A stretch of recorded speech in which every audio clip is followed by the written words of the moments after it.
Welcome back to Systems Week and to this really exciting session on health futurism, radically reimagining health systems in the wake of COVID-19. I'm Peter Drobak, director of the Skoll Center for Social Entrepreneurship in Oxford and recovering infectious disease doctor. Excited to be with you. You know, normally you see the title health futurism and you would expect a conversation around, AI and personalized medicine and, the kind of future scientific innovations. And we may touch on that stuff, but we're going to take, I think, a radically different view at looking at what the future of healthcare and health systems may look like today. For many of you, hopefully this is one of many events that you're attending as part of Systems Week. For those who are not familiar, welcome to Systems Week. This is hosted by the Skoll Center for Social Entrepreneurship in Oxford, along with our friends at the Center for Knowledge Equity. It's a global convening of systems thinkers, practitioners, academics, change makers, in an effort to reimagine more equitable systems and how to teach, learn, support, and measure systems change. We've built this around a theme that we've been using at the Skoll Center all year that we call Systems Reset, which is really looking at the mutually reinforcing systemic crises of this new decade triggered by the pandemic, the health crisis, the economic crisis, crises of our social care systems and inequality, as well as, of course, the unfolding and accelerating climate crisis. And so we're looking at these things individually and on issues that sort of cut across from there. And over the course of the week, we've been exploring relationships between systems actors, systemic problems and solutions, some of the challenges about pushing against and changing incumbent systems and inequitable power dynamics, and so on and so forth. It's been an exciting week of provocations, of workshops and sharing and panel discussions. Of course, you can find out more on our CVent page and on the Skoll Center YouTube channel where many of these sessions are posted. Now, let's actually get into our session. So what do we want to talk about today? As I mentioned, we're looking at the kind of the reinforcing and entangled systemic crises that, already existed before COVID-19, but have really been triggered by the pandemic. And it's not a news flash that we're living through the, worst health crisis in a century, really over a century, because in many ways I think we've moved past some of the challenges of the Spanish influenza pandemic of a century ago. But of course, it's so much more than that. I think we've seen the consequences of overinvesting in medical care systems in lieu of public health care systems. We've seen the consequences of extreme inequality and having health systems that work for some and exclude others, and the consequences of that for all of us and for all of our security. Of course, we've seen tremendous scientific innovation in ways that I think will have implications for really decades to come and for many different diseases and for future pandemics. And there's a lot that's promising. We've seen this incredible scientific cooperation. At the same time, as have happened so many times before, we're seeing that as humans, we're awesome at the innovation and we really struggle with the implementation and getting it out, and particularly getting these innovations out to the people who need them most in a timely fashion. And the vaccine crisis around the world is ample evidence of that. So these are some of the things that we'll touch on today. We'd like to do is kind of use the pandemic as a jumping off point and really try to then explore what success might look like. What would real, effective, equitable healthcare systems look like at a community level, at a country level, at a global level? Think practically, but also think expansively. And to do that, we have a terrific collection of amazing humans that I'm now finally going to introduce in no particular order. First, we have Farzana Khan. Farzana, wave. Farzana is the executive director and co-founder of Healing Justice. Her practice works on building community health, repair, and self-transformation rooted in disability justice, survivor work, and trauma-informed practice, working with communities of color and other marginalized and underrepresented groups. And she brings, years, a decade plus of work in the community and with youth, and does some amazing arts-based education work and curation as well, and is a longtime friend of and co-conspirator of the Skoll Center and one of our students' all-time favorites. So welcome, Farzana. Next, we have Amy Fowler. Amy, say hello.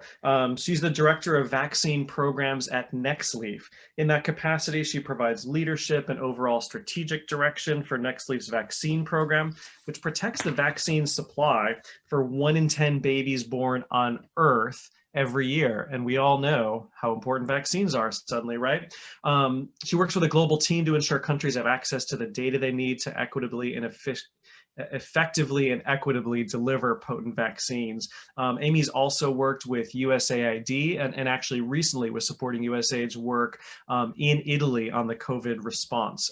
So some really relevant expertise here, and I think can really help us think through the vaccine equity crisis that we're facing. Welcome, Amy. Next, we have Malik Gul. Malik is the director of the Wandsworth Community Empowerment Network in South London, which is one of the original 88 community empowerment networks that were established across the country in 2001 as part of the then Labour government's strategy for neighborhood renewal. And this is the last of those 88 networks still standing. The network is a collaboration of diverse and multicultural community, voluntary, and faith-based groups working in partnership with statutory agencies to address structural inequalities through systems change and community-led co-production. He also co-convenes the Ethnicity and Mental Health Improvement Project, which is another large kind of systemic program of work to reduce ethnic inequalities in the access, outcome, and experiences of mental health services. And of course, one of the big consequences of the pandemic that I didn't mention, on top of everything else that we've seen, is really the strain of our existing healthcare systems and the increasing burden of morbidity and mortality from other diseases that our health systems can no longer handle, delayed screening, etc. But of course, the really now overwhelming burden of mental illness borne by the pandemic, by lockdowns, by grief, by social isolation, etc. And this is a really critical topic, and we're excited to have Malik here. And finally, Tanya Anderson. Tanya is an interdisciplinary system and participatory designer and a recovering project manager, creating solutions and driving change for social impact. She's worked for over a decade across the public and private sector in behavior change and digital service program and intervention design. She focuses on cross-government collaborative systems designs, trauma and adversity-informed participatory practice with people experiencing and working with challenges such as homelessness, mental health issues, addictions, family and sexual violence. And importantly, also for this conversation, Tanya is currently working with the Disability Support Services System transformation out of the Ministry of Health in her country, and in a really relevant part of our conversation. So welcome to Tanya. And again, welcome to all of you out there who are joining from all over the world. We've had 1,200 people register for Systems Week, and an amazing set of discussions and explorations and provocations over the course of the week. And we want you to be part of this conversation as well. We're live streaming this, so we can't quite interact with you directly, but we do want to encourage you to send in your thoughts, your comments, and your questions that we will definitely weave into the discussion. So if you're watching on YouTube or another platform, just use your chat functions there. Please introduce yourself so we know who you are and where you're from, and then share your questions, and we'll kind of weave those throughout the conversation. All right, shall we begin? After that little, little introduction. Feels like an hour and a half already, doesn't it? All right, let's get started. So what I want to do actually is start kind of where we are now. Yes, this is health futurism. Yes, it's imagining what health systems could look like, but we're in the midst of a global health crisis that's affected us at really every level of society, every level of governments. And so we want to look at that at multiple levels. So I want to start by sharing some perspectives on some of the lessons that we can draw from the COVID-19 pandemic. And I'd love for our panelists to share some of their experiences and insights, and perhaps something that surprised them most about the way that events have unfolded over the course of the last year and a half. And Farzana, maybe we'll start with you. That's a great question. And I think it's also great to start with where we're at as the contextualizing, and I appreciated that the kind of the title of this particular session held both the futurism but also the wake. And for anyone who knows me, I'm often citing Christina Sharp's Living in the Wake on Blackness and Being, because this particular body of work speaks to what it means to live in the wake, not as aftermath, but as the wake of enslavement, the wake of colonialism, and actually how that also is a capacious space to transform the world from, and how actually when we do the work of being honest about our realities, which means admitting that the first pandemic is actually racism, and all the different ways in which other forms of marginalization, from ableism to heteronormativity to class violence, all of those things interconnect. But there is a big piece of work that needs to happen, which is about being honest about our realities. Some of that unveiling and connecting, which for me and my team at Healing Justice has definitely been interesting to see the ways that folks have been connecting the different struggles and issues, but also how quickly we forget, right? Like, so how quickly the connecting of struggle is then diminished by the ways in which public, particularly in the UK, public media, infrastructure, NHS, government work really hard to strategically disconnect those connections. And so I think that there is, what we've seen and we've seen in our work is this momentum and this move to holding context and contextualizing, but often that then being hit by distraction and noise and other ways in which the neo-colonial and neoliberal efforts kind of resurface. I think what is exciting about this particular moment is that so much of what we hear, particularly around climate injustice and ecological violence, is that the economy and the way that the world is organized is the only way that it can be, that racial capitalism is too robust a structure, that we cannot organize the world in any other way. And actually there was a moment where we saw mutual aid, solidarity economies, particular corporations being stripped back, a stop, a halt. And so it kind of undermined this narrative of that this is the only way and that we aren't capable of practicing alternatives. And so I think that that's something that I would love, and I think that it's really important for us to be holding on to, that the myth of how robust and inevitable the arrangement of social order and global order is not necessarily true, but actually it's designed and organized in particular ways in the interest of profit, in the interest of privatization. And when it comes down to what we've always known but often gets lost, is like people being able to organize, people being able to invest and have a stake in one another, wanting to be build community health, wanting to create safety. Those are all things that are capacities that are available to us, and that they don't have to happen in moments of crisis, and they don't have to happen as reactionary responses.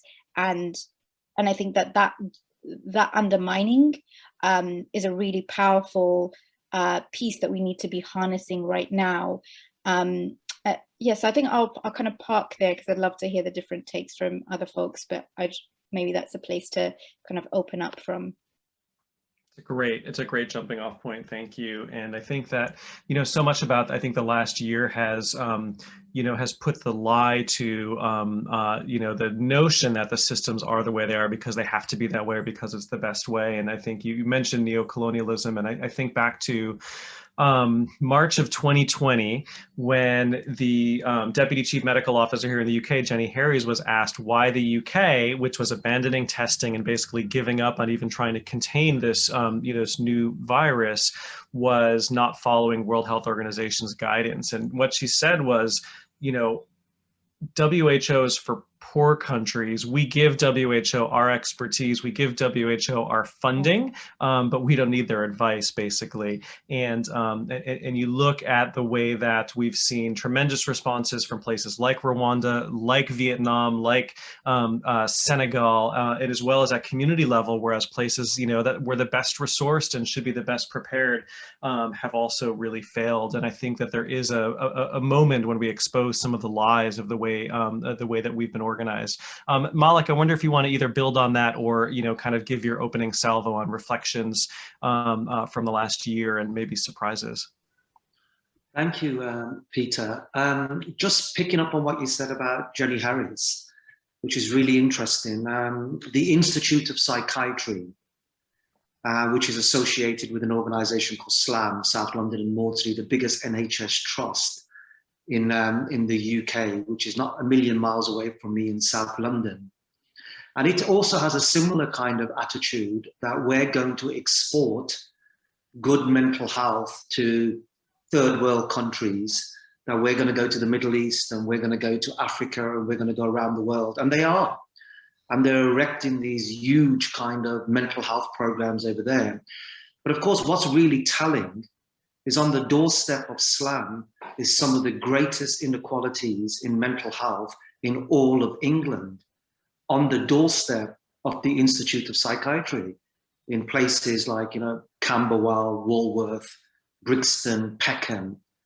So this idea that the systems over here in the United Kingdom are somehow better and smarter and wiser and know more than any other system in the world, and therefore they're telling other countries what to do, is a complete fallacy. I mean, they can't even fix the gross overrepresentation of mental health on their own doorstep, and complete denial of the fact that it's as bad over here as it is, and perhaps worse. The mental health gap over here, the treatment gap, is much worse here than it is in most parts of the developing world. So just a jumping off point from what you said about Jenny Harries, because it really speaks to that old kind of colonial attitude, the imperialist attitude that we know best over here and everybody else doesn't know as well as we do. But a surprise, Peter, in terms of, if I can quote Professor Kahindi Andrews from Birmingham City University, and he actually said right at the beginning of the pandemic that what surprised him the most was that people are actually surprised about inequalities. You will recall right at the beginning of the pandemic, and then figures started to come out around BME deaths right across the board being greater and overrepresented, and then people seem to be falling back in surprise and shock. Mm-hmm. And that was the biggest surprise, that people are actually surprised that inequalities are actually so bad. And of course, you know, you talk about we're in a crisis at the moment, Peter, and of course we've been in a crisis for a while. If you look at the rates of diabetes, for example, cardiovascular health disease, hypertension, all of these diseases have been on the rise for the better part of the last 10 or 15 years. And the system itself, the NHS, who I work very closely with, it no longer has the resources or the capabilities to respond to these. Everything is being pushed down the line to say we'll deal with them, you know, in 2025 or 2030 or 2035, when actually they don't have the resources to manage and respond to these diseases. And it's been like that for quite a while. So the system has been in crisis for a while. I suppose what COVID did is peeled away a little bit of the system to reveal that it's actually not coping with this new variant that's emerged. But actually all the other diseases that have existed, they're not fixing them, and actually they're getting much worse. Mm-hmm. Diabetes today and cardiovascular diseases today are much worse today than they were 20 years ago. Mm-hmm. And I suppose when we talk the difference between the North and the global South, I suppose one of the biggest rises in diseases has been in what they call lifestyle diseases. I think it was about 20 or 30 years ago, perhaps even longer, where the burden of diseases in the world moved from infectious diseases, where more people are dying, where more people used to die from things like malaria or TB or polio. Actually, a lot of that's been defeated and been managed. More people are now dying in the global North from preventable diseases, so-called lifestyle diseases, than any other disease. And who's been impacted most from that is minority communities prevented from getting help and support that they need. And this has been known for 10 or 15 or 20 years. But when we talk about crisis, Peter, who's talking about a crisis? Us in Black communities have been talking about a crisis for 20 years. But our voice has been suppressed and marginalized by the people who control this space. And just a final thing, Peter, you mentioned about these type of conversations around health futurism are usually around digital and tech and those kind of things. I was Googling this morning about health futurism, and no surprise, what came up was tech and digital. But who dominates those spaces? Usually white men. You go to digital tech spaces, it's dominated by white men, usually from well-privileged universities. They're the ones who are talking about health futurism and tech, when people like myself in my communities are talking about crises we've been experiencing for the last 20, 30, 40 years. So the pandemic is not a new crisis, it's the latest crisis that we're experiencing. Thank you, Malik. Yeah, I think it really echoes something that I think many of us have felt and heard, those living in impoverished communities and communities of color and making common cause at this. There's a sense of deja vu with so much that's been happening this past year, as opposed to it really being something new. So much of the issues we're facing around vaccines right now, to me, echo the same battles we were having in the global AIDS movement 15 years ago, as one example. And maybe on that note, we can move over to Amy to kick us off. Thank you for that. So building on what Malik was saying, I actually think an interesting, dare I say, lesson, I'm not quite sure we've learned it, but the lesson is there that COVID is bringing forward is that we're really not safe anywhere until we're safe everywhere. So we are all very familiar with global and local inequity, what that means for populations.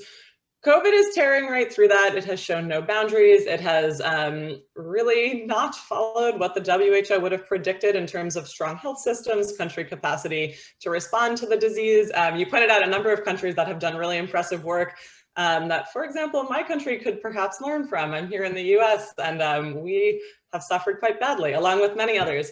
So I'm hoping this is a lesson that we can learn. The world is a pretty small place. People and viruses travel quickly. We need to start acknowledging that, and we need to realize that what's happening 1 or 2 or 3 flights away should be of concern to everyone. We also need to realize that those lessons can be shared more quickly. In the US, research came out that had we started social distancing a week earlier, we would have saved 36,000 lives, which I think is really upsetting and astounding. So I'm putting this out there as a lesson I hope we learn. I'm excited to talk more about vaccines. I think that this will be relevant in the vaccine rollout. I do want to bring forward a surprise. As we talk about equity in COVID and the COVID response, I feel like conversations are still really focused on the global level. We're talking a lot about global equity and vaccine distribution, and I think that's really important, and I don't think we're there. But we're really not talking about what happens once vaccines get into a country. How will we ensure they're distributed equitably? How will we manage them? How will we ensure that happens quickly enough that they aren't wasted? They don't need to be thrown out. How are we going to reach populations that currently don't have access to health services? They also need vaccines. Otherwise, this is only going to perpetuate inequities that are already existing. So we've just started to do this in the US with fairly interesting campaigns. The barbershop down the street is now giving out vaccines. We have vaccine vans. This is all really interesting, but globally we need to be looking at that, or this has the potential to really deepen inequities that we're currently experiencing. So I think there's a lot of opportunity here. I hope this brings forward a strong lesson, but as we look at the trajectory of the pandemic, we really need to shift course if we are not going to wind up in a worse state than we were before.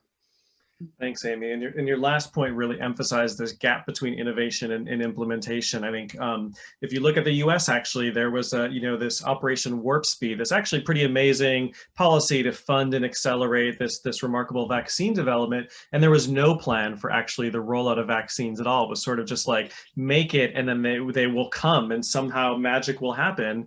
But the only useful vaccines are the ones that are in your arm, and there wasn't a plan or infrastructure to do that. And even though we we've seen some of this creativity coming and finding ways to get it out and get it into communities, and some attention being paid to overcoming access issues and resistance in last mile communities. It's all pop-up stuff. It's not infrastructure that's durable and that lasts. And I think that there are also some lessons, from the global South and from elsewhere, of actually being able to leverage strong existing healthcare systems to be able to add on stuff like this in a way that's much more efficient and cost effective. This has been one of the biggest disappointments of the UK's response, is that all the infrastructure that's been built was no bid contracts to shadowy companies with no public health experience building stuff in tents. It's all going to go away. It's not going to actually leave any lasting value for us come the next issue. Excellent. Let's move on to Tanya. Thanks for being patient. That's great. I guess I probably will start by acknowledging people in place. It's really important practice for us. And I think talking about equity, I would be a fool not to. So that involves me acknowledging our First Nations and Indigenous Māori peoples as the first people of this place, as what we call tangata whenua, and that I am here as a manuhiri, as a visitor, as tangata tiriti, as in partnership with Māori. So the reason that myself and our other non-Māori people can be here is because of that relationship. And I think that sets a really important foundation and context for any conversation that we have within Aotearoa and any place with First Nations people. Is I think New Zealand is in an enviable position when it comes to what's happening with COVID. And I'm very grateful for that. Really acknowledging that that's quite a different position to be coming and talking from. So for me, and I would guess for us, I think some of the lessons come from what it's highlighted we value and who we value, and that becoming quite stark. So some of the responses that were put in place, which are incredible, I think no one's going to argue that New Zealand didn't do well in our responses. We put in social supports, for example. What occurred is that we put in what has been referred to as a two-tiered response, which is people that had lost their jobs during COVID were getting a higher level of support than people that were already unemployed, or people that were on the disability supports, social supports. And I find that really, we're talking about lessons. For me, I think it was just making stark what the current reality actually is, as Faizana was saying, right?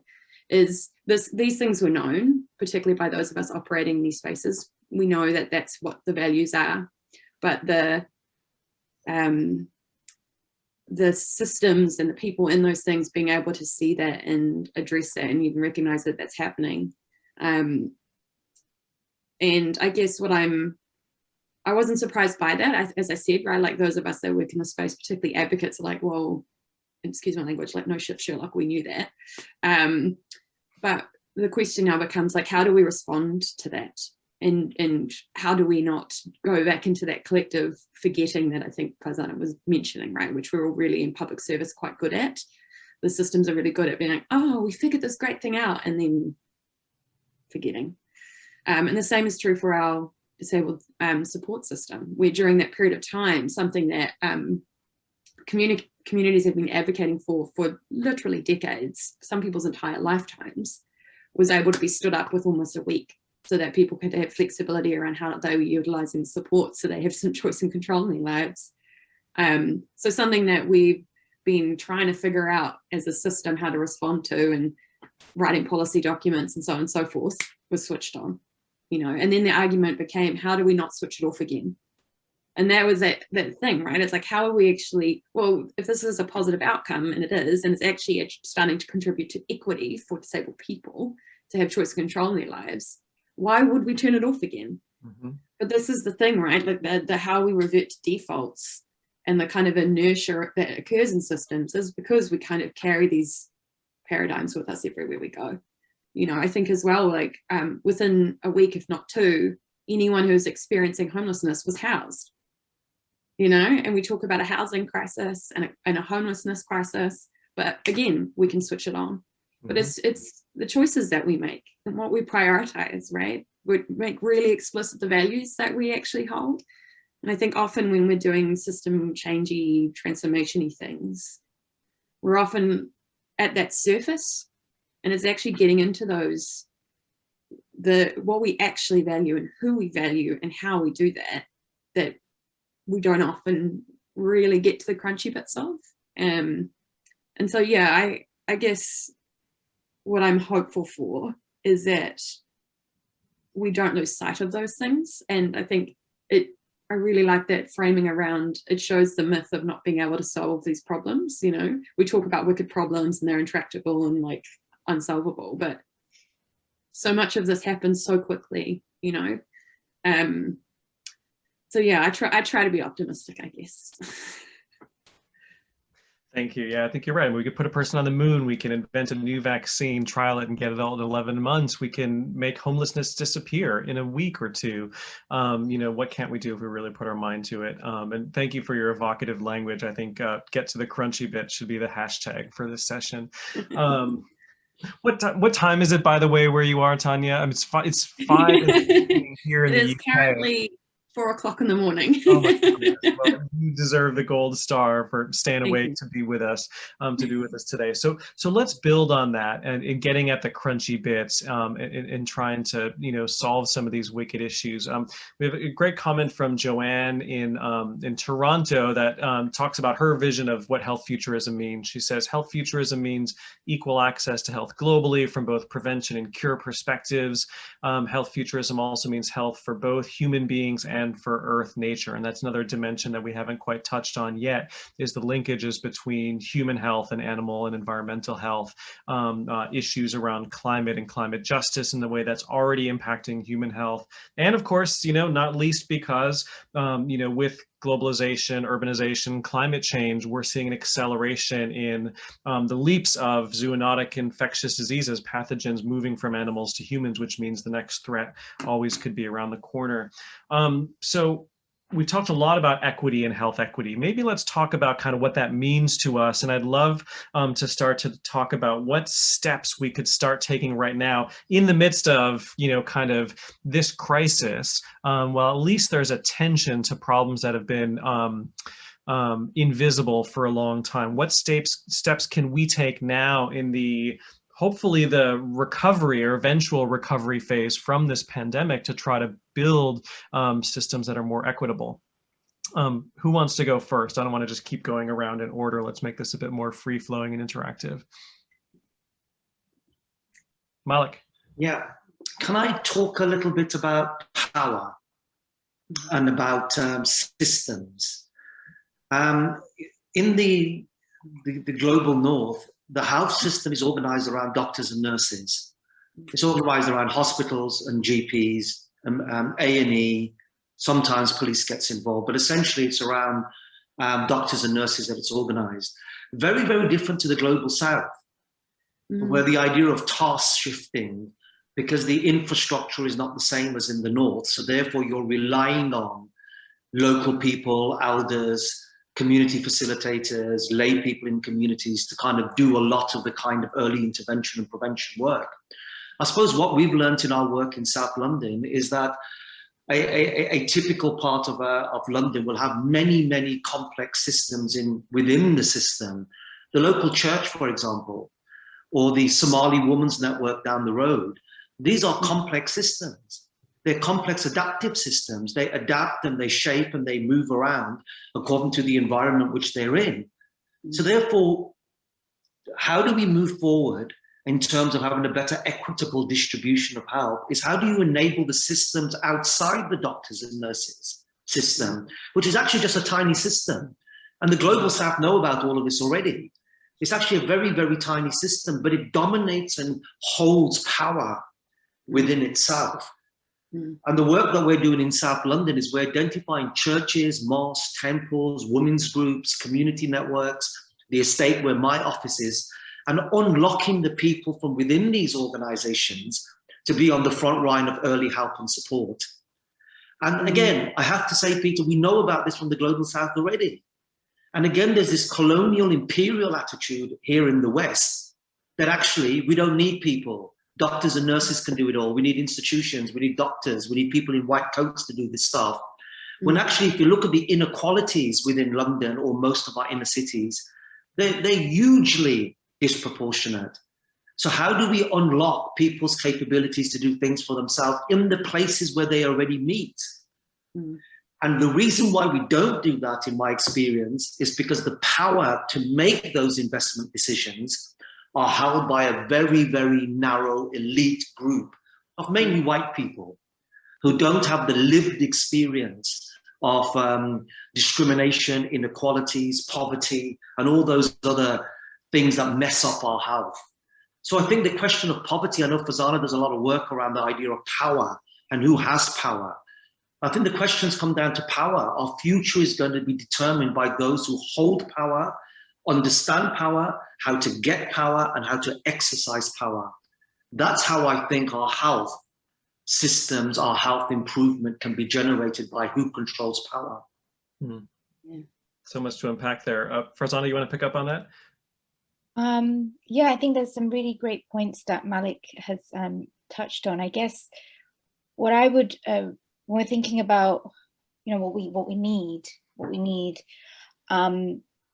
there's absolutely the work of, you know, the unlocking of power, which you've touched on, which, you know, in our work we talk a lot about agency, like what are the conditions that restore agency to us, and I'm going to hold that and loop back to what I think the question really is like, what does it need for us? What needs to happen for us to be well? What are the conditions and capacities that need to be available for us to be well? And often when we think about that, we are the eugenics side of it and the Western knowledge production side of it, and again, colonial side of it, in terms that really thinks about the relationship to the body, particular bodies, health, in this very isolated, disconnected way. And what the initial step needs to be is the reparative work of understanding what it means to be well and how that interconnects with all the different ways in which we exist. And, you know, Tanya, you touched on housing and disability, and I kind of look at the UK right now, and we have a public health system. It's actually, you know, it emerged from something radical and has like increasingly diminished. And when we think about where we are with the public health system right now, often people will only talk about the lack or the failing of the public health system that we have in relation to monetary arguments, like it's a lack of resource. And very little is done about actually what is the power relations that exist, what is, how is a body dignified, is this body included, do we understand, you know, even in the day-to-day relationship between a doctor and a person, we often, you know, we have this whole body of work around medical trauma and institutional trauma at Healing Justice London, and we look at how the health provisions that we have and corresponding institutions, that's policing, housing, all contribute and consolidate this carceral logic.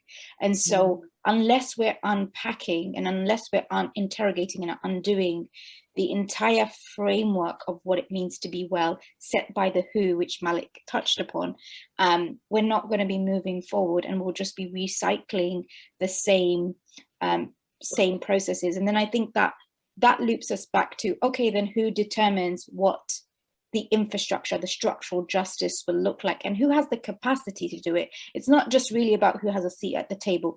Who is skilled? How do we get to know? Who can reveal to us what we need to know to create these rich, thriving, generative lives, dignified lives that we deserve? And that really is those that already exist and imagine and build and most importantly survive, given the way that we're not supposed to survive in the context of oppression and the ways in which our bodies are brutalized.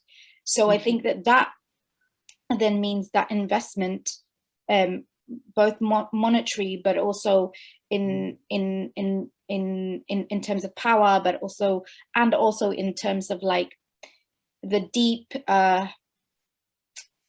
spaciousness that we need for communities that are marginalized to practice and have opportunities to practice what community health could be looking like, what it looks like when it's shaped by those on the margins, to create that robust center for all of us. And that will inherently happen as a default.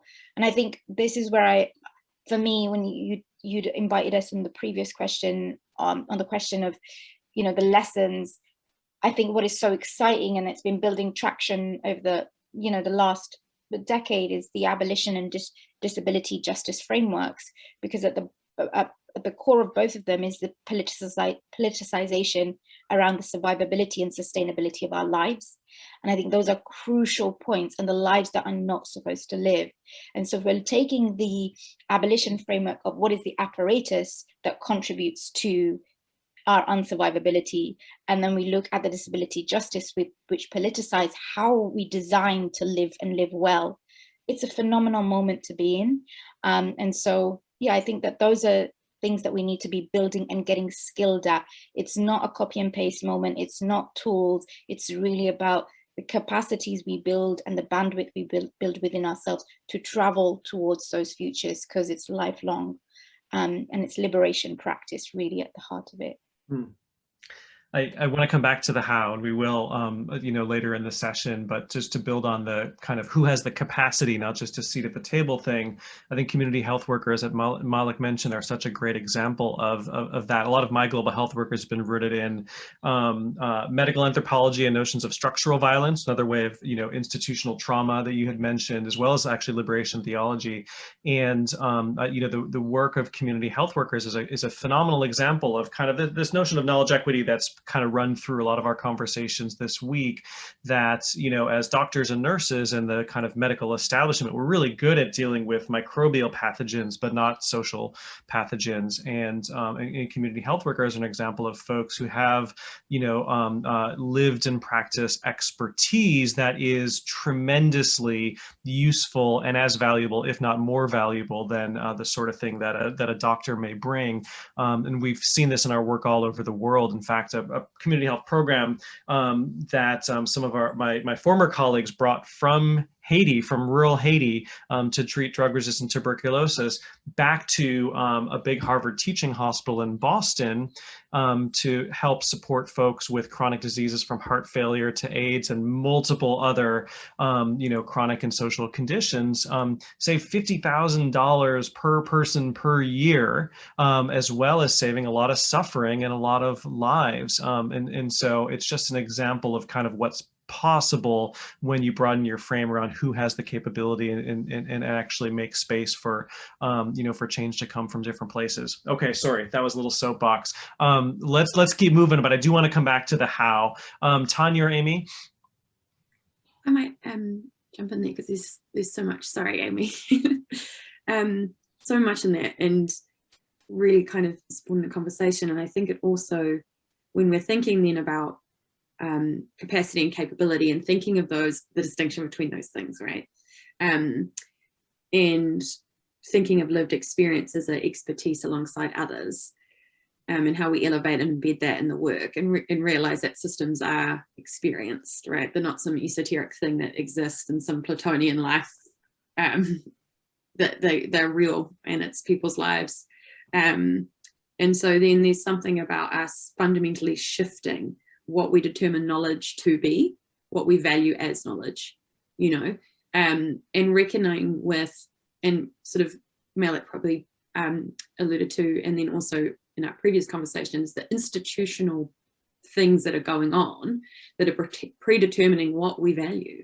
So I think about Indigenous knowledge, I think about community knowledge, I think about lived experience, and there's a raft of different things. Practice knowledge is another one.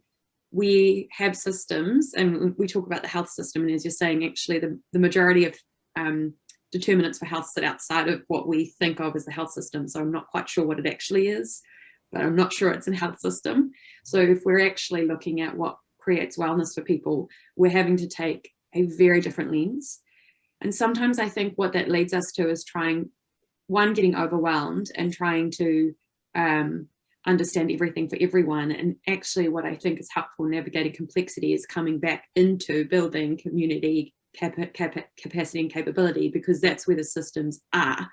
And if we're enabling and we're creating the leadership and really recognizing that that is an investment, and it's also an acknowledgement that there has it's not just because people haven't had the opportunity to do it, it's because there's been intersectional oppression that's resulted in people having their capacity and capability diminished. You know, like it's that let's really get to the crunchy bit of what has brought us to this place, you know. And as a consequence, you know, when we talk about being trauma informed, trauma is relational. So it's about relationship building, and those of us that have lived experience being able to figure this out, you know, because one of the challenges I think in this space is expecting community and lived experience and people to also be some sort of like panacea and to have all the answers. And if you don't, well, then that's not the solution. And actually what we're saying is that this is a collective approach, because as Malik really articulated, systems are families, systems are, you know, the entire society. So where are the boundaries that we are creating around this stuff? Who sets those boundaries, right? And I think this is when people get a bit overwhelmed and like, oh, but we have to get something done because we've got a budget bid next year, you know, like the systemic structures that we have in place lead us away from these things. Excuse me. And I really want to come to that point. This is self-work, right? And a lot of, I think of the Courageous Conversations training, which, you know, they refer to it as Beyond Diversity because white people don't like saying the word racism, but it's anti-racism training, right? And it's based on critical race theory. And it provides a very tangible mechanism for having courageous conversations. So they've taken something that is this huge institutional challenge and brought it down to how do I, in relationship with someone, navigate this differently? And I think that's where we need to come to, right? We talk about equity like this, and it has to be like this. Thank you. Thanks. Amy, by the way, we're getting some great comments through, and I'll share some more of them shortly, but I really want to encourage all of you out there to send in some questions as well, so that we can keep the conversation moving and touch on some of the subjects that are really salient for you. Amy, go ahead. I want to circle back to the idea of the seat of power and what this means in the context of international development, global health. So at Nextleaf, we talk a lot about decolonizing development and decolonizing data. And I feel like traditionally in the field of global health, you see resources and knowledge flow in one direction, we'll say south, and then data and satisfaction, feeling good, flowing north perhaps, which is not at all how things should be. We need to flip that on its head. So thinking about capability, who has the lived experience that would benefit their community. As we look at the surge of resources coming with COVID, surge of attention, resources, money, all of these things, we need to do the opposite of what we've been doing. We need to sit down with the people that know their communities, that know what they need, and see what it is that they're missing to satisfy their goals and their objectives. And I feel like even the phrase health systems has a meaning, right? To us. But does it have that meaning to the people that we're talking about? Have we stopped to ask if we're encompassing what they need? I really liked your point on the determinants of health. There are so many things that could be included in a health system, and they're not the list of things that we think about. We need to be asking what they are, and we need to be coming forward with solutions that meet gaps that we're not the ones that are identifying. So I really, in the context of COVID, I think there's a huge opportunity to end on a positive note, to really flip what we're doing, take this attention, take these resources. I'm excited, you know, globally, we're talking about global health. This is my career, how fantastic that it comes up in every conversation I'm in currently. But it's also a great opportunity to really think differently about how we're doing this and how we can use this surge in attention to put equity at the center, to put local needs at the center, to put local decision makers at the center of what we do, and to really make countries our customers as opposed to sort of a single directional flow of resources, knowledge, standards, and so on. Thank you. Can I say, Peter, can I say this is really interesting there? I'm just reflecting on what's been said. For me, as a Pakistani Muslim man, and in my community, there's a big health crisis. A lot of the women in my community, I can speak directly personally, my sisters, for example, you know, they all experience mental health crisis. They all experience depression and anxiety. and they are brave women and they get on with their lives. But this crisis is not known to the decision makers within our power structure. I do a lot of work with young Black boys in London. And young Black boys in London are currently experiencing a public mental health crisis at an epidemic level. Mm-hmm. Violent, brutal, abusive. And the people who are making the decisions are not from those communities. They're not from my communities. They're not from Black mental health, which I do a lot of work in. Black men are 4 to 5 times overrepresented in mental health services. I had a conversation with a hospital doctor this morning. He kind of repeated the same conversation. He says when he goes onto his wards, renal wards, diabetes wards, mental health wards, they're full of Black people inside these beds in inner city London. Mm-hmm. So our communities are in a crisis, but the people who are making the decisions are not feeling that crisis. They don't know that crisis, they don't experience that crisis, they're not talking about that crisis. So I think back to what I think Farzana said this about, what is the original pandemic here? It's racism. And unless we address the racist institutional structures that we have, we can talk about crisis and transition and futurism and change until the cows come home. But unless you change the power dynamics of those who are making these decisions, we're not going to make much progress in this area. Black mental health has been on the agenda for 40 years in the United Kingdom. There's been judge-led inquiries. There's been government reports for 40 years, recommendations. If I'm not mistaken, Peter, out of all the recommendations that have been made, and there's been something like 160 recommendations, about 30 have been fully implemented. What about all the rest of these recommendations? And we've known this for 30 to 40 years. And what's preventing that? The institutional and structural racism within our systems. So I think we can talk about, COP are doing this, and we want to do this, we want to do that, and have a kind of nice conversation around this. But we've got to get to the root of the issue here. And the root of the issue is structured in the UK at least. Well, in fact, globally, because it's imperialism and globalism and colonialism and a repeat of colonialism. It's the racism and the dominance and the world being viewed through a male lens and through a white lens. And the world is dominated through those lenses. And unless we tackle that, these peripheral conversations won't really get the traction that they need. What do others think? I will just really support that. I think that that's the stuff, right? And so I think of, thinking about systems thinking stuff, or what I refer to as academic jibber jibber, but the order of systems change model, right? Which is like, well, this is actually what systems change is, and it's getting down to the fundamental paradigms, which are exactly these things. How people fundamentally make sense of the world and their reality. And it is predominantly, if not in a lot of places exclusively, whiteness, right? Which is different from being a white person, because I think this is the conversation we get to, right? Institutional racism is beyond individuals, but we're all part of it. But I think about our ways of working and our approaches and our methods, and we don't often question where they come from, right? And when we start to unpack, well, actually these come from places that are deeply white. And so we're thinking that we can solve these complex, diverse, community-oriented experiences with predominantly white framings and ways of thinking. Like, it just starts to become illogical when you kind of map it out, right? But how do we move away from that? And I guess it comes back to the thing, like, we really need to be creating the ability to have these real conversations.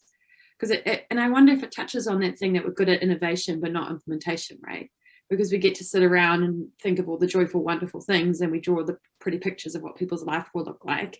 And we go to community and go, tell us what you want, and we'll make that happen.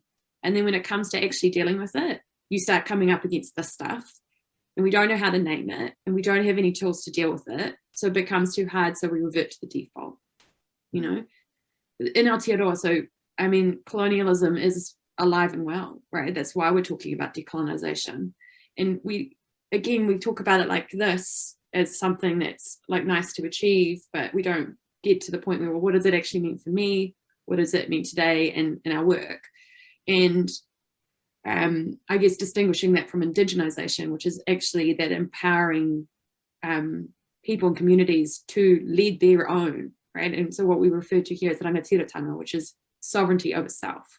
In New Zealand, we have a treaty which gives the rights and responsibilities and obligations of Crown on behalf of tangata tiriti, the us non-Māori, and Māori. And it's really clear around that, and equity is written into it, right? And that was like 200 years ago, give or take. My New Zealand history is obviously a bit dodge. But yet, Māori are overrepresenting the things that we know create poor outcomes, and underrepresenting the things that we know create wellness and economic success continuously, right? So then you hear this thing of, well, we need to understand what's going on, or we need more data or more evidence, or we need more reviews or recommendations. We don't, right? We know. We're just not dealing with it. Like similar to Malik, right? Operating in the family violence and sexual violence space, there has been generations of reviews and recommendations and how might we solve this problem, and strategies and action plans and cross-government approaches. Yet we are having an epidemic level experience of violence in our communities, and it's known. Same with poverty, right? We have something like 30% of children are living in poverty in different spaces and different communities. That's huge, right? And again, it comes down to that. Let's get real about, but who is it happening for? And therefore, it's not being dealt with. Because if we don't get to that part of the conversation, it is just this wonderful esoteric, of course we want to deal with poverty because we believe we're good people, we believe in fairness and these universal values that we all ascribe to. Yet when it comes down to it, these outcomes are not changing for people and for particular people. And I guess, yeah, I just really want to support, like, I think systems change is about these crunchy conversations and being very real about it. So, yeah, more about talk about racism, I reckon. Yeah, and to Malik's point, I'm sure many of you out there, certainly on the panel, know this, but there is a wide body of literature in health disparities that demonstrate deep disparities along racial lines in just about every health condition imaginable, whether that is access to basic services, to diagnosis, to treatment, to outcomes, you know, again and again and again. I was taught in medical school, you know, at the turn of this last century, not that long ago, that, you know, that hypertension, high blood pressure is much higher in African Americans because of something in the kidneys, and this was presented as fact because that's where people went looking. And only, you know, more recently, when different people started looking at this in different ways, did it emerge that in fact chronic stress and daily trauma of living as a Black person in America has a physical toll, and that's actually the origin of this medical problem. And, you know, and unless you can sort of, you know, peel back and look at these problems in new ways, you're never going to get to the heart of the problem. That's maybe one just small tangible example of this much deeper issue that that Malik was talking about. So okay, so we've decided that the way to address our healthcare crisis is to address deep societal, systemic, and institutional racism. How do we do that, and where do we start? Farzana? Solve racism for us. I mean, there's multiple where do I want to begin? Because there's multiple ways that we can be looking at it, but also that I want to hold this very important point when it comes to anti-racist work, which is that whiteness loves to run towards solutionism, and actually doing the work, the practice of anti-racism is not the identifiable solution that you can package and put into like a package. And then, you know, when we think about what it means to be like an ally and in solidarity, to be able to shift the paradigms that we live in, that lifelong work. So the first thing I want to kind of reframe is that there is no easy identifiable solutions. but there are things that we can absolutely be doing. And the first thing, which has been named, and I think it's important to reiterate, is that health is absolutely political, and that our bodies are affected by injustice, and that that powerful piece of coloniality that dismembered us, that made us I think, therefore I am. So the only value of our existence is the fact that we can think, the mind, and that we're not bodies. That brutal dismemberment and disembodying is something that we also need to be, as part of our political strategy, reclaiming, because if you cannot experience yourself, that is from that space that you can maintain and participate in oppression.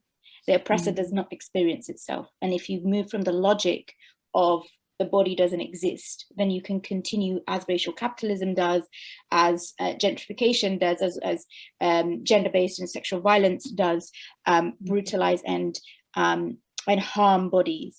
And so I think that a strategy within that work is the embodied justice piece that we need to be doing, that remembering of our bodies, and also, again, whose bodies, what bodies. And when we were talking about these kind of illnesses that so often are attributed to as natural to particular communities of color, and then, you know, revealing that actually there's a deep correspondence between trauma and the societal determinants that create sickness.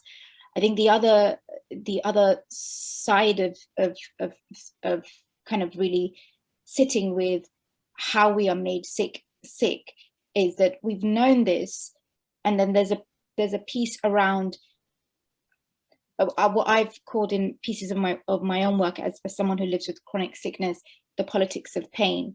Like, even right now, whose pain do we believe? Whose stories do we believe? Whose bodies are like disposed of and it's okay? Whose bodies are ghosted by structures and it's okay? So when we're trying to do the kind of the bigger structural justice work, that deep, detailed work of understanding, wait, we've got to unlearn what it means to believe someone. What are the reasons why? What are the conditions and reasons why we don't believe Black bodies when they are overrepresented, Black men in particular, as not experiencing pain, not enduring pain, and then we see the deaths in custody in correlation to that. So I think that there is this huge embodiment piece alongside embodying justice, alongside a strategy of the dismantling of knowledge production hierarchies. And within that work is around belief and trust, that whiteness escapes all the time and absolves itself from doing. And I think these are two things that I would put on the table. Alongside that, I've mentioned the abolition work, which is absolutely crucial. And you know, a lot of the times when we hear about abolition, we hear it in the context of, you know, the dismantling of police and carceral and punitive logics and structures, from policing to mental health provisions.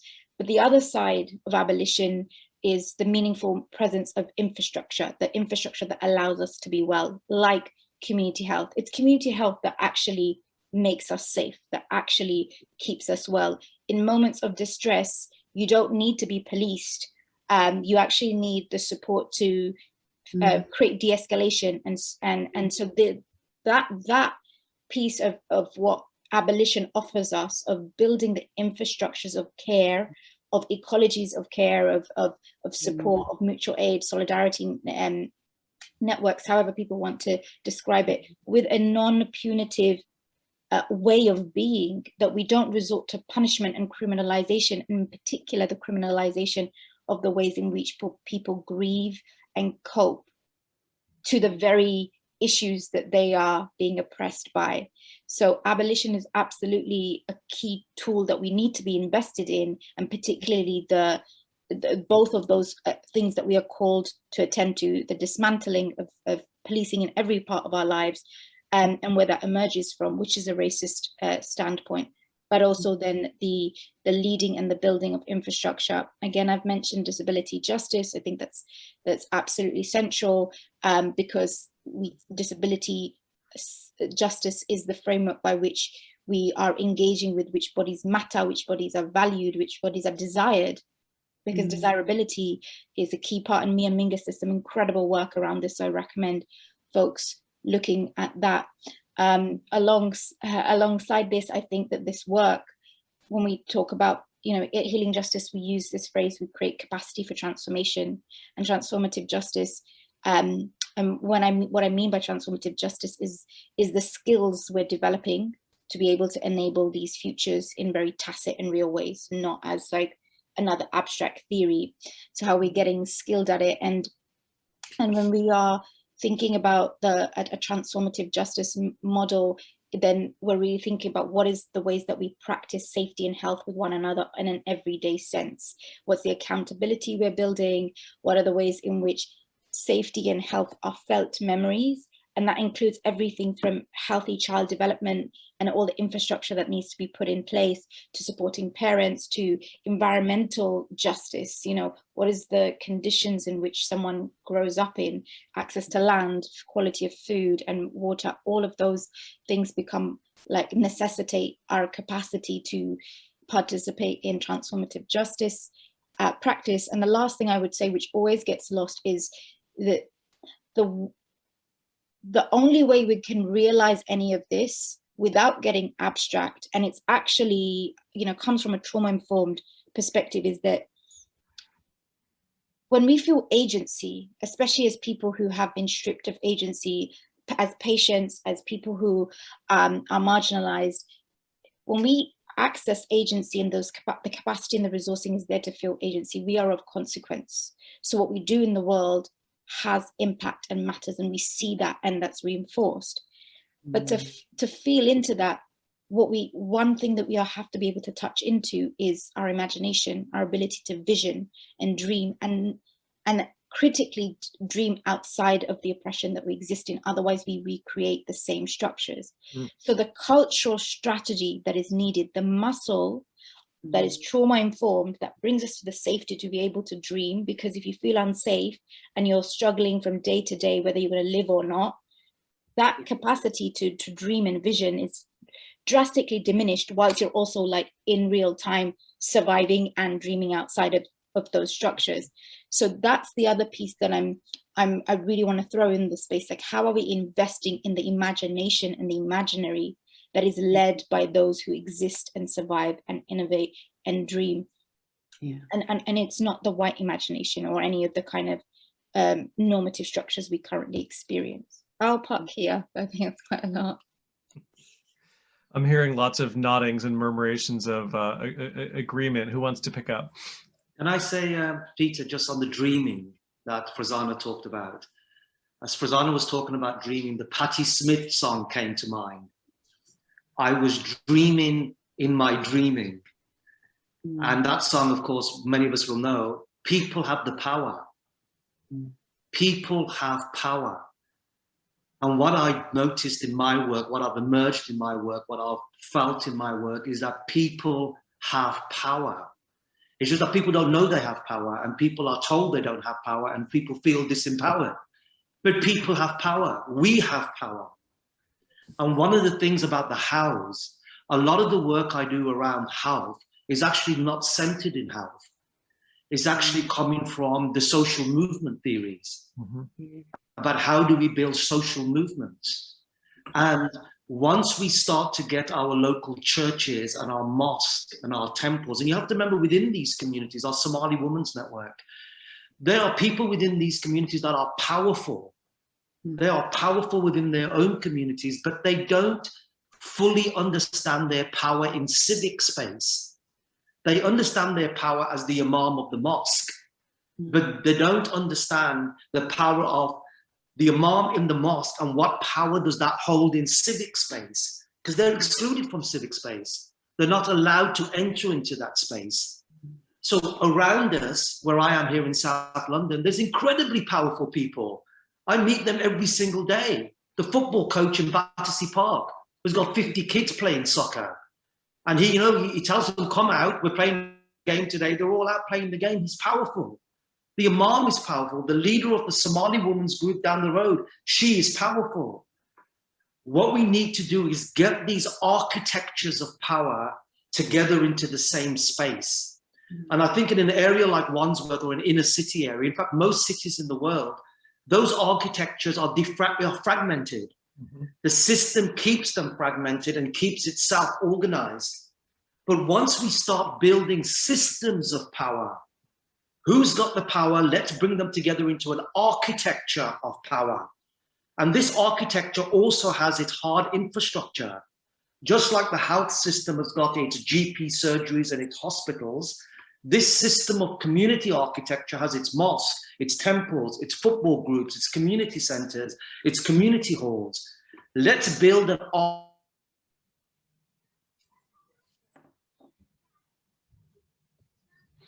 Oh, Malik's internet has hiccuped right at the crescendo too. Let's just give it a second to see if it comes back.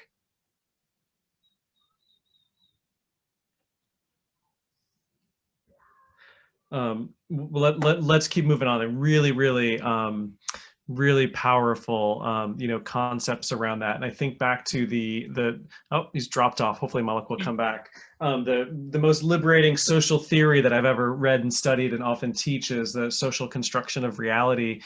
This notion that all of these big, powerful, seemingly impersonal institutions and structures that control us are all socially constructed. They're all creations of people, deeply flawed humans, right? Neoliberalism and racial capitalism was created by a handful of white guys at the University of Chicago and then replicated and grown, right, through think tanks and other kinds of things. There's an element of sort of, peeling back. It's like the Wizard of Oz. You sort of peel back this thing and there's just some asshole on the other side. And there's something liberating to realize that actually we do have the power to change that.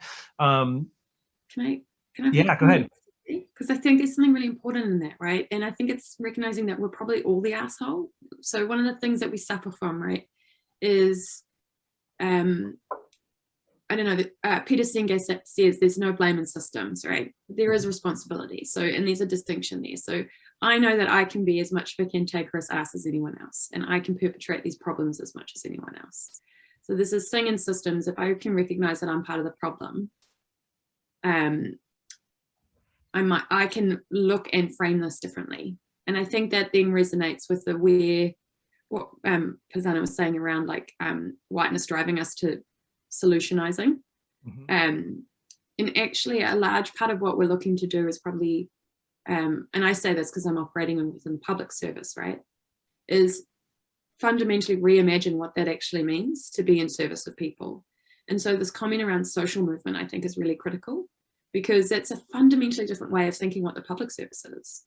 And so we're trying to build this kind of shift in thinking, and it's not just thinking, it's like feeling into and deeply changing the paradigms and worldviews that we have, that actually perhaps part of our role is building a social movement around the changes that community are advocating for. So in my space within the disability system transformation, we're looking to scale what's called an enabling good lives approach, which I think really resonates with the stuff that Zara opened the day with her provocation, right? The vision, the principles and the approach was done, I guess, in co-production, but really was the disabled community telling government, these are the things that matter. And it really resonates with what Pisana is saying, right? Which is that we have the capability to do this. We need the capacity, and that's the power, and that's the investment, and that's the connection, and that's relationships. And for me, what I feel optimistic about is in our work, we have specific investment in that, right? Which is, I wouldn't say unusual, but for it to be so articulated clearly as being a investment in community that's led by community, and we will simply be there to be like, you tell us what's happening, right? With the direct intent of that growth of power being able to dismantle the systemic structures that are in place. Because we're kind of reckoning with the fact that we might not be the right people to do that. We are a part of it, but we're a spoke in the hub and spoke model. We are not the hub.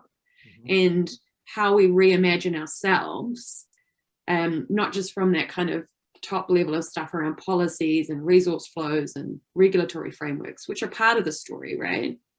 But fundamentally reshape what this is. And we often say, you know, people at the center, which I guess, I mean, and I say I've said that, you know, I come with dirty hands to this work, but we're actually thinking about being people directed, right? And also, so in Aotearoa, within the Māori worldview, there's this construct of whānau, right? Which is the white person interpretation is family, but they're not actually, they're conceptually very different. And it's more aligned with what we now understand in terms of social theory of what keeps us well, which is that we are this individualism that comes from these isms we're talking about, right? I think therefore I am, the neoliberalist rational actor, all that kind of stuff takes us to a place where we are disembodying ourselves, I think is one of the things that have come out from the people around us. And actually what makes us well is those people and those connections. And for Māori, that's a critical cultural factor as well. So colonization has fundamentally fractured the social conditions that create wellness for people. And I think that's true for all of us. I don't think whiteness benefits us Pākehā folk either, right? Because that's not how I want to be treated and live, right? And so I live with mental illness, as do, you know, people in my family. And the medicalized model has been decidedly unhelpful. You know, if I was seen as a person within a context, and I was seen as someone that can have mental health and live with mental illness, you know, like all these kind of things, I think my trajectory would have been quite different in terms of how I came to be well. And that's why I work in this space, because people that have gone through that journey, and I think this has been touched on different ways, you know, and in public speak, we talk about taking a strengths-based approach, but really what we're saying is if we're able to just stop doing the dumb shit to people, they will have the capacity to innovate, to be creative, to lead these good lives, to advocate, you know. And the key thing for us is less about doing that work ourselves and more around, well, for me, because I'm working within public service, and more for government to be able to actually listen and respond. You know, we talk about people being voiceless, not voiceless, people just aren't listening, right? And I think that means a particular thing in the disability community where people are non-vocal, for example, or non-verbal communicators. But anyone who is in relationship with someone who's non-verbal knows exactly what they're thinking and feeling, right? It's just you're building the mechanisms in your social context to hear. And like, how does that happen at a systemic level, right? And I think it really comes down to that we're talking about these really deeply human things that really matter to us. Who am I? What am I in relation to others? What are the things that really matter? And that's not often the stuff that you see in policy documents or, you know, like our theories or our models, because again, we're coming back to that institutionalization of what we value. Knowledge looks a certain way, decisions get made in certain ways, and we privilege certain things. And so I think systems change work is actually about finding those things and shifting it. You know, like the other stuff that we do and the innovations that we come up with are beautiful, wonderful things, and perhaps are a mechanism to get there, but the work is something else. Yeah. So basically you're calling me an asshole. I think collectively we're all assholes. Both on the inner work of systems change, but the notion that it's the systems that are diseased, and that we're all a part of that. Amy, I want to turn to you with a question, and then we'll probably get to the point where we'll go around once more and allow you to give a final thought on healthy futures. And I'll start with a question, kind of build on it from Karen, who's had some really great stuff in the chat, and I hope we haven't, you know, gotten kicked off YouTube by using some bad words. So Karen asks, we've talked a lot about sort of how, you know, change needs to come from the ground up or from communities out, et cetera. Of course, it also needs to come kind of from top down. We've talked about institutions, policies. That's a world that obviously you've been deeply involved in. And there's all this stuff that's going on, and part of all these commissions that are like lessons from COVID for global cooperation, et cetera. So Karen asked, what about the insights that are being gathered? Is this really highlighting the core issues or being manipulated to suit donor funding focus? So maybe you can just reflect a little bit on what the conversations that are happening in kind of the international development circles, are they even touching on these kinds of issues? And if not, how do we shift those conversations? Absolutely. I love that question. Thank you to Karen for asking it. I think it's a really important one. I think as we talk about systems, the idea of insights being gathered, we're still talking about sort of like a one-directional, who's gathering, insights are coming from one thing, and with them comes power, responsibility, knowledge, ownership to whoever is gathering them. So let me talk to you about how I think that should be versus how it perhaps is right now. I'll talk in the context of data. Data should be owned by countries. Countries should decide, countries, communities, whoever we're talking about. I will talk in the context of countries, and that's the field that I work in, but you can, community, whoever you're working with here. Data should be owned by a country. A country should determine what data is generated. Countries should control access to that data. Countries should control decisions made with that data, and countries should be fully in charge of everything that touches and impacted by that data. It should not be gathered or, God forbid, used by an external party to their own benefit. Data is not the same as monitoring and evaluation. I think your question on, is this really highlighting issues or is it being manipulated by donor funding?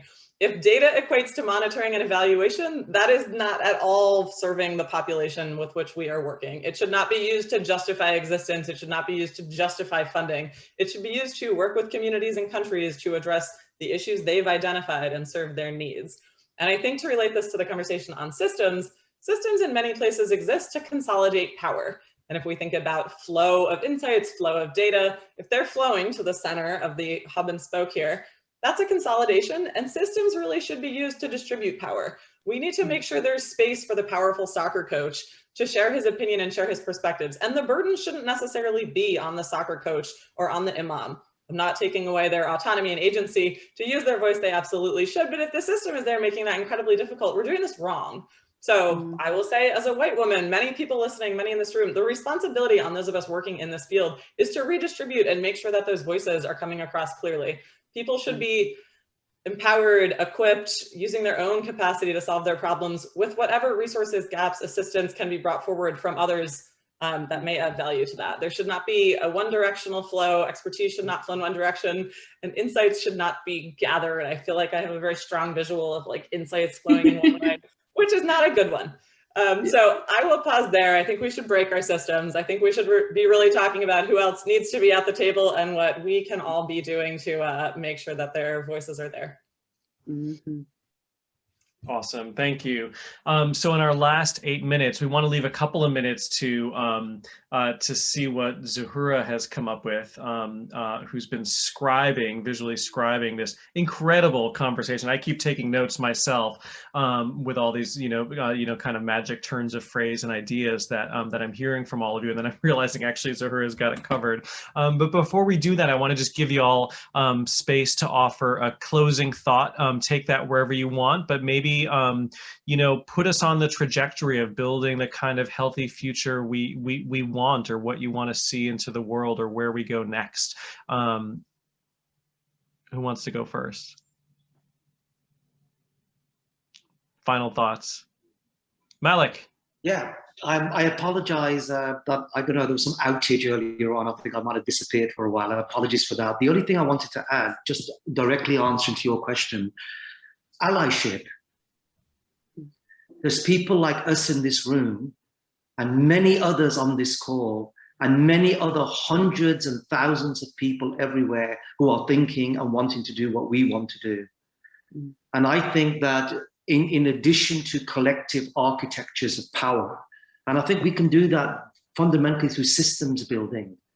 We can build systems locally without thinking systems as some kind of abstract notion, but think of our 4 football clubs together. They can be a little bit of a system, and our churches can be a system, and our women's groups and our youth clubs can be a system, and creating these architectures. But critically for me, Peter, there's people who are chief executives of departments who are as isolated as we feel in our work.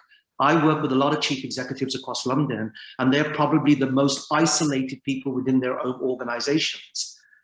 How do we form allyships with them because they want to form allyships with us? How do we find each other?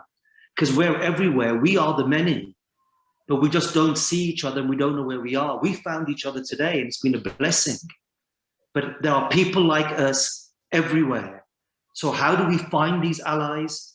How do we make ourselves visible to them? How do they come and find us?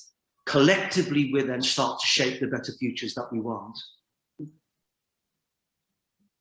Thanks, Malik. Farzana. So thank you for having us first and foremost. I feel like I'm still like letting things settle and integrate. It's been really, really rich. So just thank you to everyone who's contributed and the questions. I've been like spotting them. I think the thing that I would offer to kind of travel with and take forward is something that I share all the time. And it's a phrase from Docs Not Cops, who are an organizing collective, do a lot around policing and public health systems and the hostile environment. And they use this phrase, not all of us are health professionals, but all of us are patients. And I think COVID has absolutely, like, if we didn't know that, we absolutely now know that. And for us at Healing Justice, health has always been a unifying political strategy for that precise reason. And I think that the momentum we need to keep investing in is the politicization of health, and how at the heart of it, if we want to get to the crunchy bits, the deep bits, the hard bits, the nuanced bits, then I always, more than what does it mean for us to be well, I think about what it means for us to live dignified lives. And when we go to the heart of what it means to live dignified lives and how we create capacity for those who have been stripped of that and that's been diminished for them in tandem, I think it provides us a huge task that sets us in the right trajectory. So health and dignity is absolutely, I think, things that I want to put into the space as we kind of like travel forward. Dignification is all of our work. Amy and then Tanya. Parting thought, I would say, thinking about health systems, I would encourage everyone to constantly think about what systems are you in, what system are you contributing to? Are you the person that should be contributing? And can you use your role in that system to make space for others that might have more value? All of our, I'll draw this to COVID, all of our work and thinking and the global response around COVID should be equipping those with their own capability to make their own choices, build their own solutions, and bring forward whatever the global community can do to partner with them on that effort. So I would say break the system or build the system from the bottom up. Thanks. Tanya. Yeah, I guess, yeah, just sharing, this has been a blessing and I'm really grateful for the conversation. It's helped. I'm probably going to be thinking about this for a long time. It's really lovely that we got to the crunchy bits. And I guess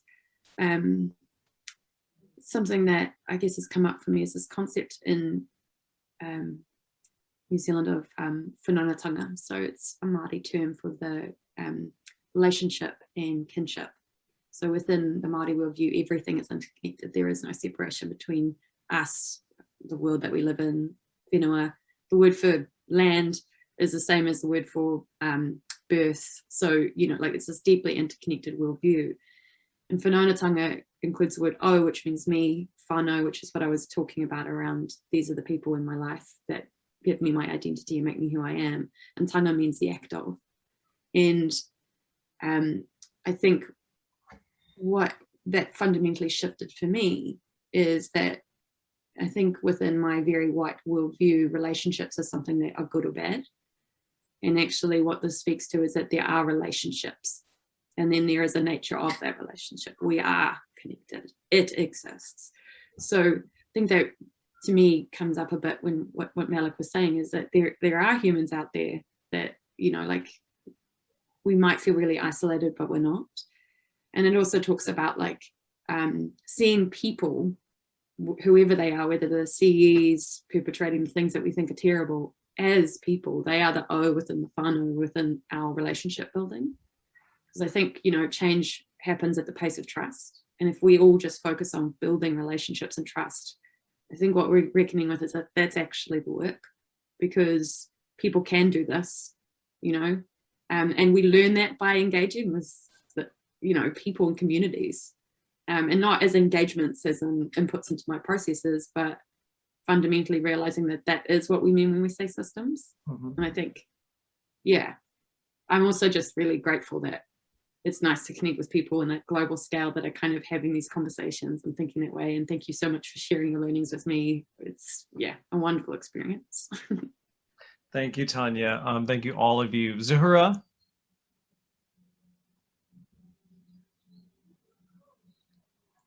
So as everyone. Yeah. Yes, I'm Welcome. here. You guys were outstanding today. You killed me on the drawing. It's been such a pleasure. Can you see my screen now? Okay, great. So I do need to do a little bit of work on this afterwards because there was just so much. It was so rich. But the kind of things that really stood out for me visually was I loved the idea of living in a wake, and I want to make that into like a bigger wave over here. And there's lots of really beautiful quotes about the pandemic not being a new crisis, and the myth that the current order is inevitable. I really like the innovation over implementation, with particularly around we talked about it particularly with vaccines, but about lots and lots of things.